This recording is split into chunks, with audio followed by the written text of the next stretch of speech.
میرے مصطفیٰ نے فرمایا سنو، من غشا فلیس منا، جو دھوکہ دے میں اسے اپنی امت میں شامل نہیں کرتا. تو ہم میں سے نہیں ہے جو دھوکے دے، فریب کرے، مکر کرے، دجل کرے، فراڈ کرے، بے ایمانی کرے تھوڑے سے نفع کے لیے. تھوڑے سے اب تو لوگ ہنستے ہیں، دھوکے پہ مسکرایا جاتا ہے. گوالے سے پوچھا دودھ بیچنے والے سے، اور یہ صرف دودھ بیچنے والے کی بات نہیں، سب کا ہی رنگ نرالا ہے، سب کا ہی انداز نرالا، سب ہی تعریفیں کر رہے ہیں اپنے مال کی. سارے جو وہ گزر گئے لوگ، امام اعظم ابو حنیفہ رحمۃ اللہ علیہ، ذرا بادل ہوتے تھے تو کپڑے کی دکان تھی بند کر دیتے تھے دکان. فرماتے تھے گاہک کو صحیح نظر نہیں آئے گا تو کوئی ایسی چیز نہ خرید کے لے جائے جس کی اسے پوری خبر نہ ہو. وہ گزر گیا زمانہ. اب تو اللہ معاف کرے، حالات اس قدر بگڑ گئے. دودھ بیچنے والے سے کہا جاتا ہے صاحب پانی بڑا ہے دودھ میں، کہتا ہے آج کل بھینسیں پانی زیادہ پیتی ہیں، گرمی بڑی سخت ہے، مذاق اڑاتا ہے. ایک چوری، اوپر سے اس کا اظہار اعلانیہ. میں نے ایسے لوگ بھی اپنے کانوں سے سنے ہیں جو گوالے سے کہہ رہے ہیں، دودھ بیچنے والے سے صاحب اور یار پانی ڈالنا ہوتا ہے تو صاف تو ڈال لیا کر، تو گندی ندی کا پانی ڈال کے لے آتا ہے. کہتا ٹھیک ہے جناب آج کے بعد. شرم نہیں آتی یہ باتیں کرتے؟ خدا کی دھرتی پر کھڑے ہو کے اللہ کے قانون کو چیلنج کرتے ہیں لوگ، اعلانیہ گناہ کرتے ہیں، اعلانیہ سرے عام، کوئی پوچھنے والا نہیں. حیا ختم ہو گئی، دل سے یہ سوچ ختم ہو گیا کہ ہم کیا گفتگو کر رہے ہیں.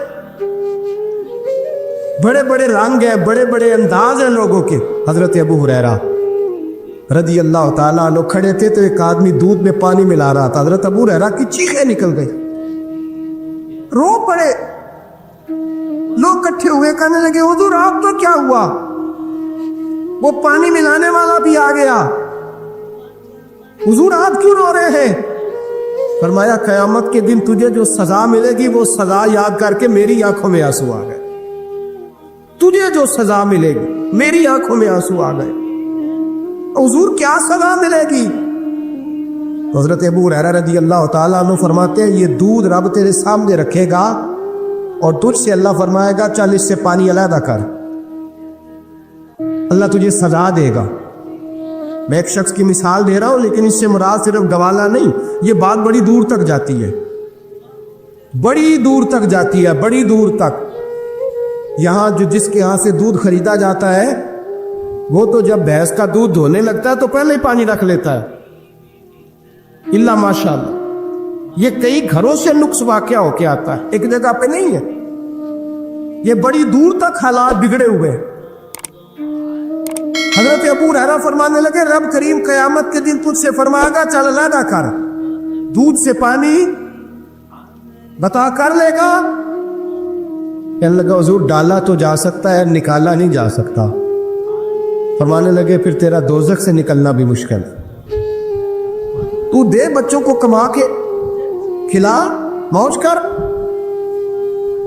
اب تو یہاں تک تماشا لگ گیا ہے. میں ایک رپورٹ پڑھ رہا تھا کراچی میں ایسی بھی دکانیں پکڑی گورنمنٹ نے کہ جہاں دودھ کے اندر کیمیکل ملایا جاتا ہے گاڑھا کرنے کے لیے، اور اس کیمیکل نقصان یہ ہے اس کیمیکل کا کہ وہ کینسر کا باعث بن جاتا. 2 کلو دودھ کی خاطر قتل کر دیا ایک انسان کو، 400-500 کی خاطر مار دیا بیماری لگا کے، بچے یتیم کر دیے، عورتیں بیوہ کر دی، گھر اجاڑ دیے تھوڑے سے دھوکے کے لیے، اتنی سی دنیا داری اکٹھی کرنے کے لیے.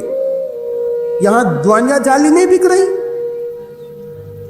یہاں لوگ ملاوٹ والی اتنے لوگ کھڑے ہیں ڈاکٹر کے دروازے پر اور تعریفیں کر رہے ہیں ڈاکٹر صاحب اس کمپنی کی کیوں لکھ کے دیتے ہیں ڈاکٹر صاحب اس کمپنی کی دوائی. انہیں خبر نہیں کہ کیا حال ہے. موت بیچتے ہو پھر سمجھتے ہو جنت میں جاؤ گے. ام حسبتم ان تدخلوا الجنہ، اتنا آسان سمجھ لیا لوگوں نے. میرے رسول پاک صلی اللہ علیہ وسلم نے فرمایا جس کا دوست، جس کا بھائی، جس کا پڑوسی اس کے بوائق سے محفوظ نہ ہو وہ آدمی جنت میں نہیں جائے گا۔ صحابہ نے کہا حضور یہ بوائق کیا ہے؟ فرمایا ظلم اور دھوکہ۔ جس نے پڑوسی کو بھی دھوکہ دینے سے وہ باز نہیں رہا۔ لوگ شکوہ کرتے ہیں، کہتے ہیں لوگ دنیا ساری دھوکے باز ہو گئی ہے، لوگ سارے، کسی نے ملا رومی سے کہا تھا حضور سارے لوگ ہی دھوکے باز ہیں۔ فرمایا تو اپنا تجربہ کرنا، تجھے اس لیے سارے دھوکے باز ملتے ہیں کہ تیرے اپنے اندر بڑا دھوکہ ہے۔ اپنے اندر خلوص پیدا کر، اللہ تجھے بڑے خلوص والے لوگ عطا فرمائے گا۔ تو خود اس سے یاری لگاتا ہے، دھوکے کے رنگ میں لگاتا ہے۔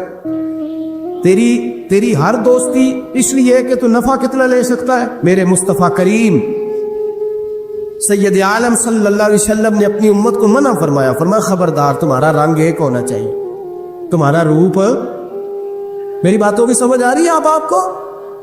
دھوکہ دینا، فریب کرنا، فراڈ کرنا۔ حضرت عیسیٰ علیہ السلام کے پاس ایک شخص آیا، کہنے لگا میں نے آپ کے ساتھ رہنا ہے ہمیشہ۔ امام راضی نے لکھا ہے میں نے ہمیشہ آپ فرمانے لگے میں ضرور ساتھ رکھوں گا پر دنیا داری کا مطالبہ نہ کرنا۔ جی تو اس پیر دے بندے کی مرید ہو، جدے مرید ہو یا دکان ہی نہ چمکے، کیا مطلب ہوا بیعت ہونے سے؟ اتنی دیر کے مرید ہوئے ہیں تو کوئی فائدہ نہیں ہوا، نہ کاروبار چمکا نہ دکان بنی۔ الٹا پیر صاحب کہتے ہیں سود بند کر دو، دھوکے بند کر دو، فریب بند، جت ہوندہ پہ ہو تو بھی نہیں ہون دے دے، کیا فائدہ ہے نا جی؟ تو کوئی مکر فریب ہی نہیں، دجل ہی نہیں، سادہ سادہ کام کیسے ہوگا؟ حضرت عیسیٰ علیہ السلام کہنے لگے میرے ساتھ رہنا ہے تو دنیا داری سے، بولیے دنیا داری سے بچنا۔ کہنے لگا جی بالکل صحیح ہے۔ آپ فرمانے لگے چلو ٹھیک ہے۔ حضرت عیسیٰ نے چاہا کہ اس کا امتحان کرے۔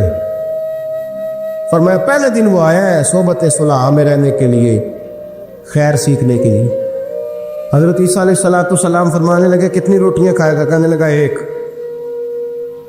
آپ نے 3 روٹیاں منگوائی، ایک خود کھائی، ایک اس کو کھلائی، تیسری وہیں رکھی اور جناب عیسیٰ دریا پہ وضو کرنے تشریف لے گئے۔ واپس آئے تو روٹی کوئی نہیں تھی وہاں۔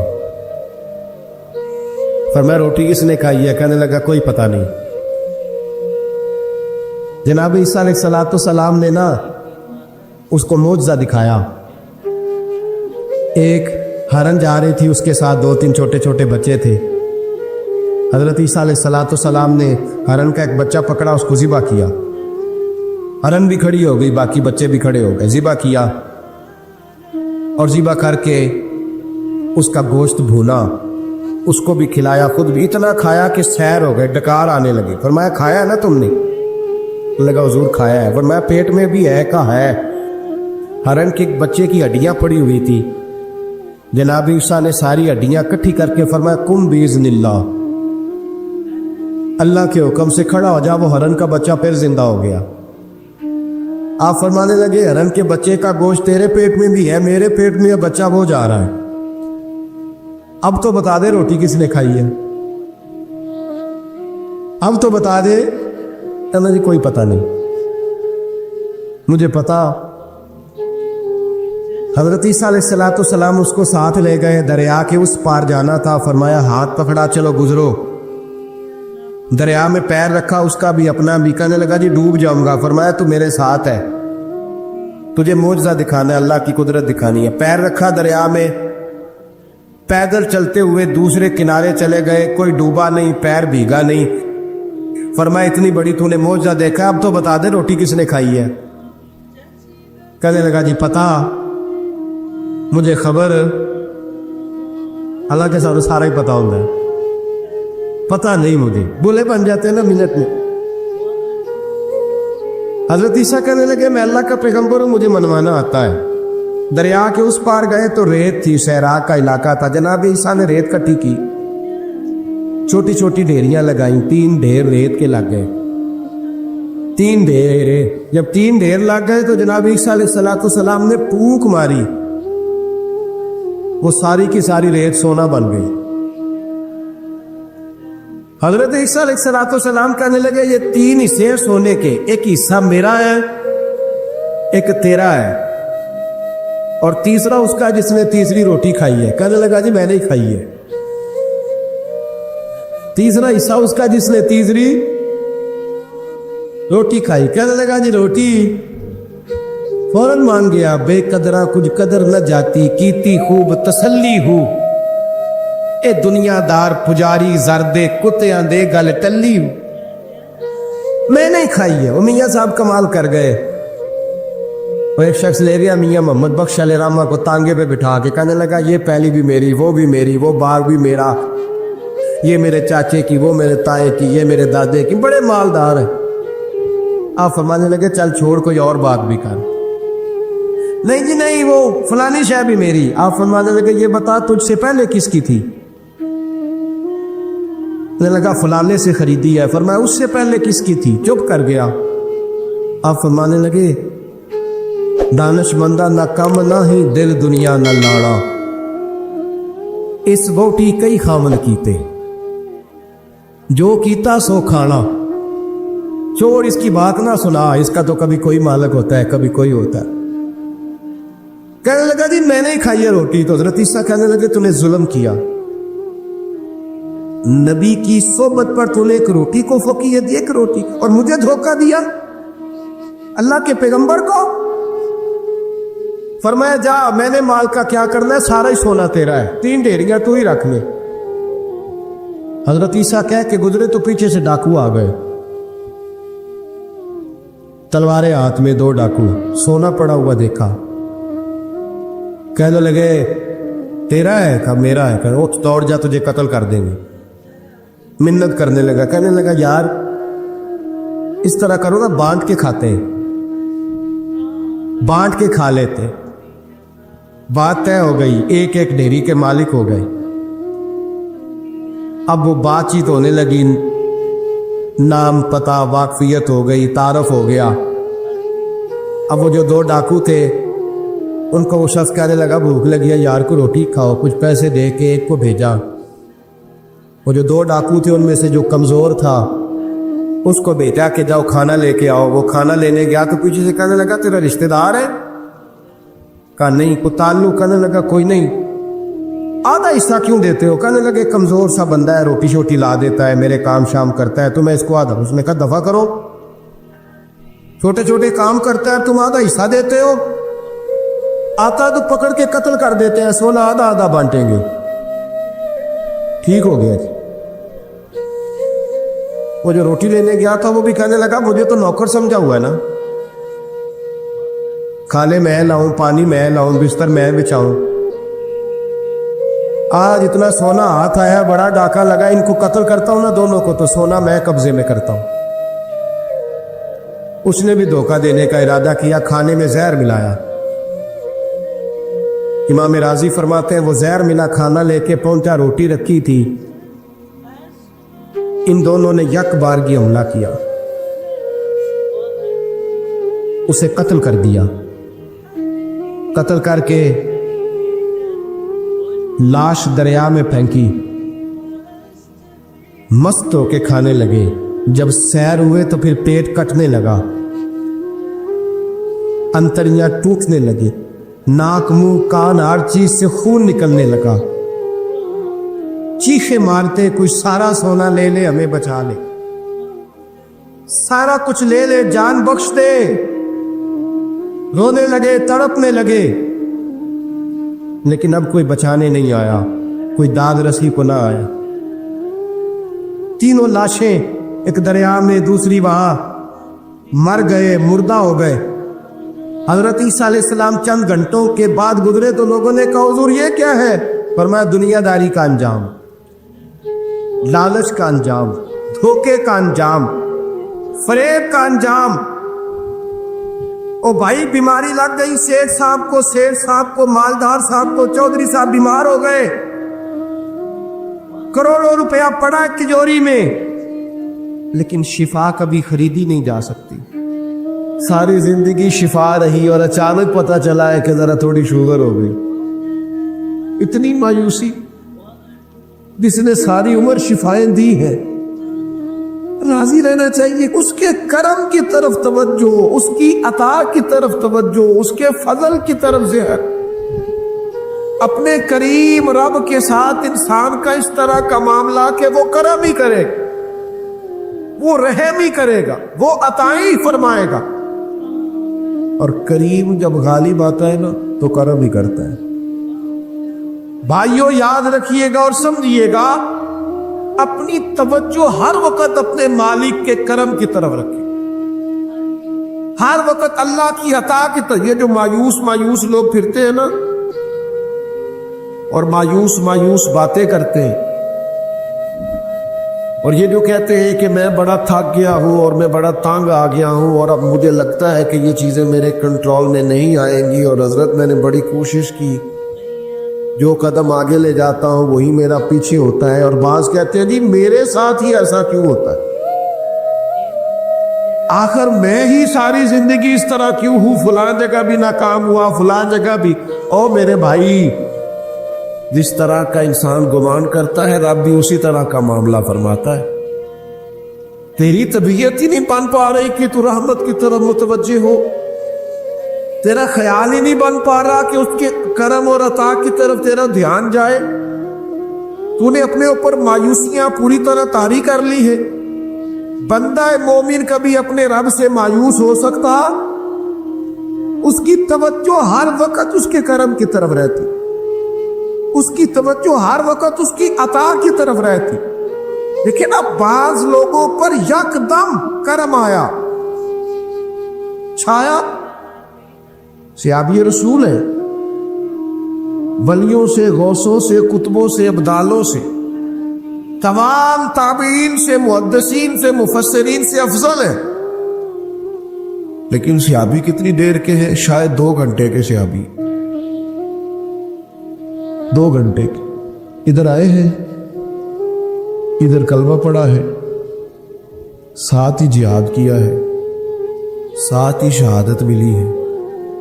صحابی 2 گھنٹوں کے ہیں، صحابی 2 گھنٹوں کے ہیں. لیکن تمام مفسرین، محدثین، اولیاء، صوفیاء کے امام ہیں. کیوں؟ اس لیے کہ کرم کرنے والا کرم کرتا ہے. اس نے جاتے جاتے ایسا کرم کیا ہے کہ 2 گھنٹے کے اندر اٹھا کے امت کا امام بنا دیا ہے.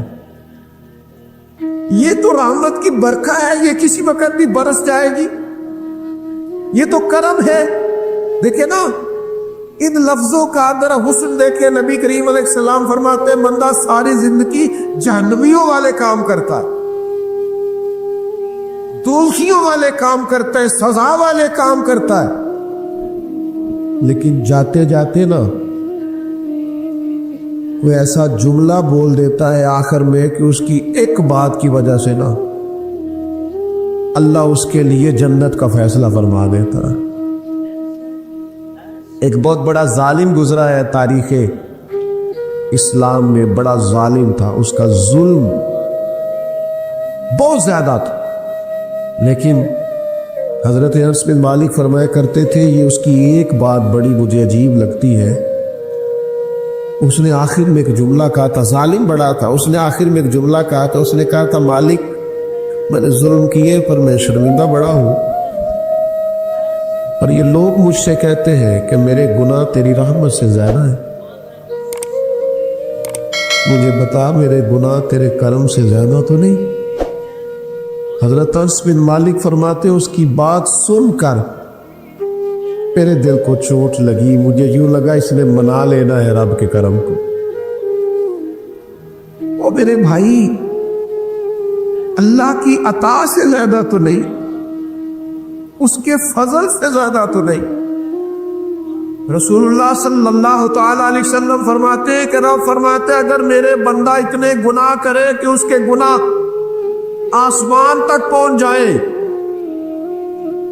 یا اتنے گناہ کرے کہ زمین کی تہ تک پہنچ جائے، اور پھر وہ آ کے اپنے کریم رب کے حضور معافی مانگے سچے دل سے، تو اللہ پھر بھی اسے معاف فرما دے گا. شرط اتنی ہے کہ تو آتا ہی نہیں، تو معافی مانگتا ہی نہیں، تو پھر بھی لوگوں کو مناتا ہے، اسے مناتا ہی نہیں جسے منانا چاہیے. مصیبت میں بھی اب یاد خدا ہم کو نہیں آتی،